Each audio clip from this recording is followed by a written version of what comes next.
खजाना। और कोई आपस में बात की हो उन्होंने, आवाज पहचान सकता उनकी? वही तो बता रहा हूं मैं उधर सो रहा था कि किसी ने आकर मेरे मुंह पे कपड़ा डाल दिया।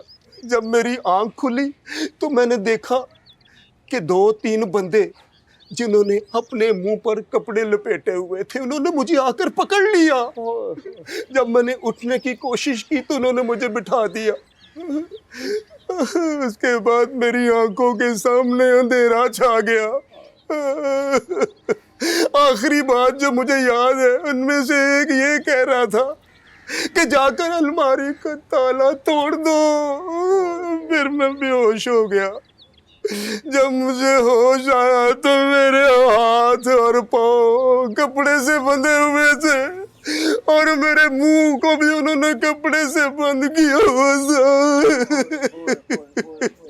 उसके बाद फिर सुबह नीलो और इसके साथियों ने आकर मुझे खोला।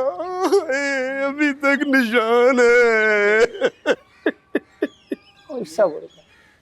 सब्र कर पारफी के, सब्र कर। उन्हीं का काम ना हो। नहीं, ये उनका काम नहीं है। वो तो सारी रात बब्बर शाह के डेरे पर थे। तुम लोग ये सोचो कि सबसे ज्यादा तकलीफ किसे थी हमें खजाना मिलने पे? हमसानियों को और नेकों को। बस भाई बस, इन दोनों में से किसी एक का काम है पारफीक।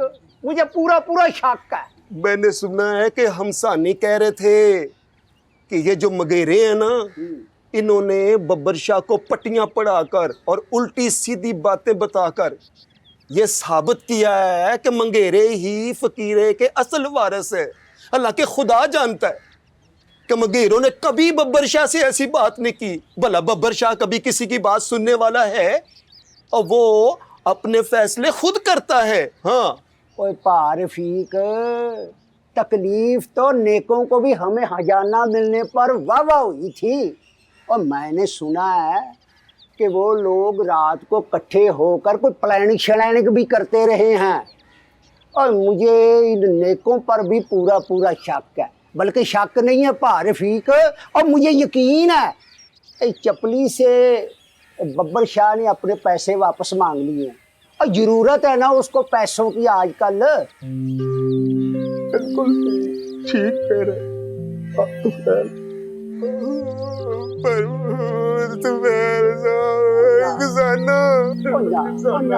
अब मेरा दिल बड़ा कमजोर है पारफीक।